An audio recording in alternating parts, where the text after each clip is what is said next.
Oh my gosh, it's the Backyardigans, my favorite show. A Life Among Lives, the best ever. But a horrible thing happened to me one day while I was watching my program of choice, The Greatest of the Greats, Best Possible Ever. You see, when you're young, you think you understand the world. But then you grow up and you understand it less. You get oofed alone, toothless in an unmarked grave.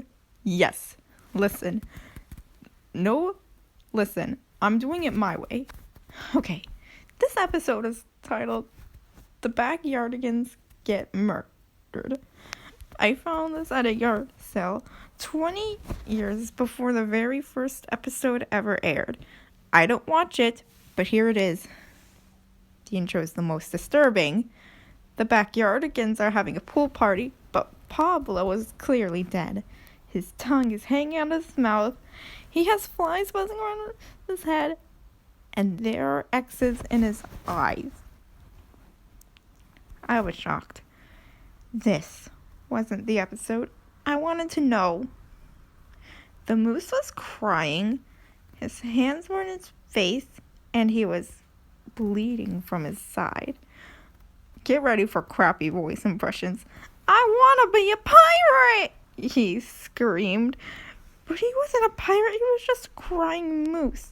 Evidently, the parent's snack was an LSD, a drug that would cause vivid hallucinations.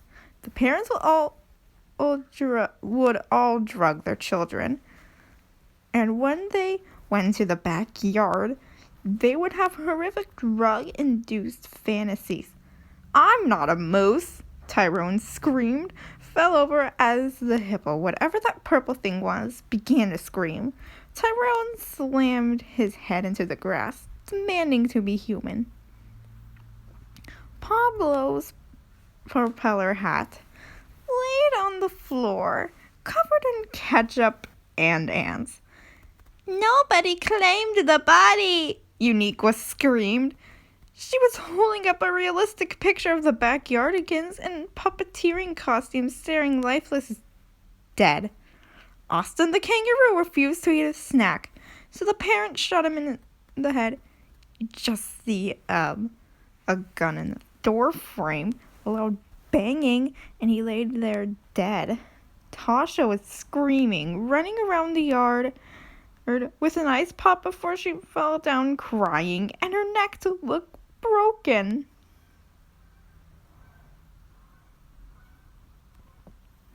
What happened next shocked me. It was the fantasy sequence. They were human. Tyrone the moose was a young African-American male playing bocce ball.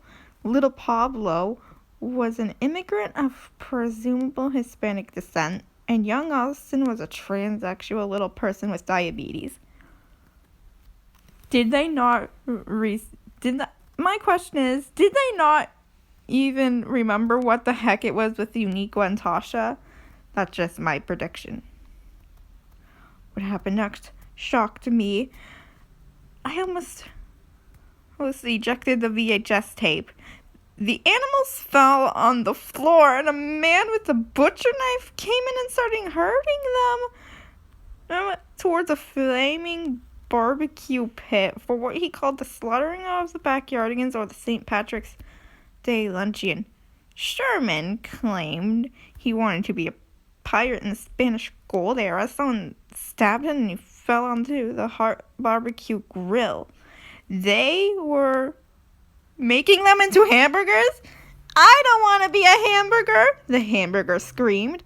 Pablo's face was mashed like mashed potatoes, and his crooked Pablo grin became covered in hot mustard and golden brown sesame seeds.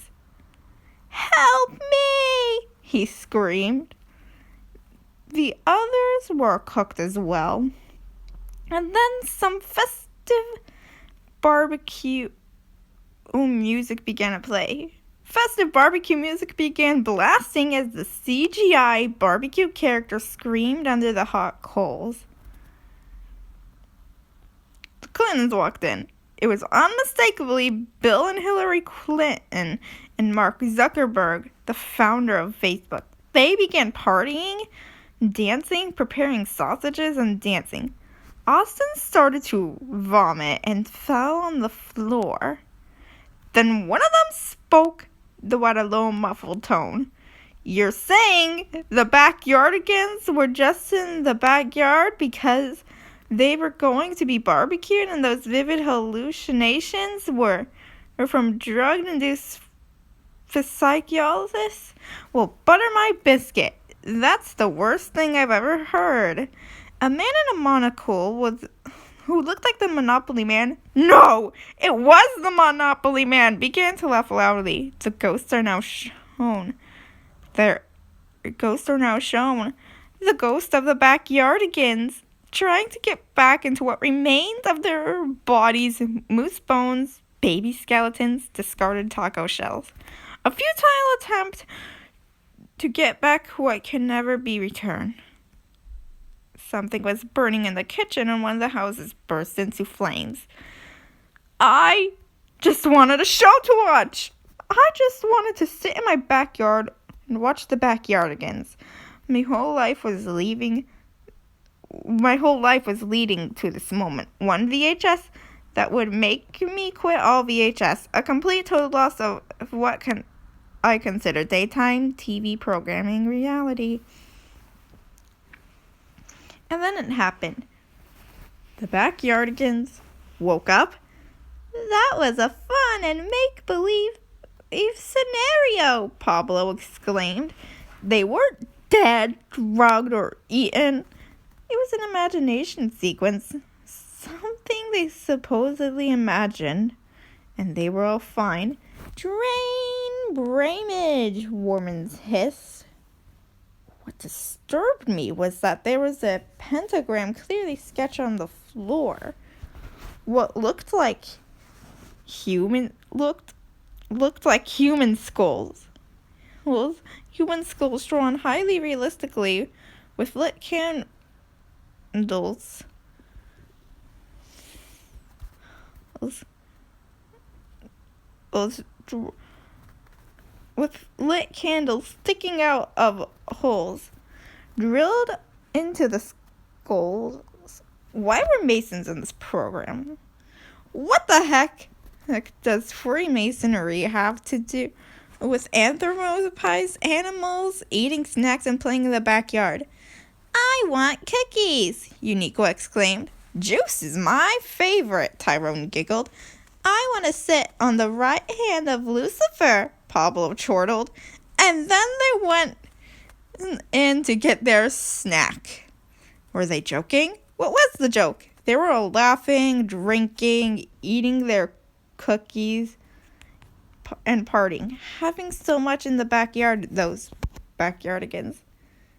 And then, for no reason whatsoever, they all flew into the sky and exploded into confetti.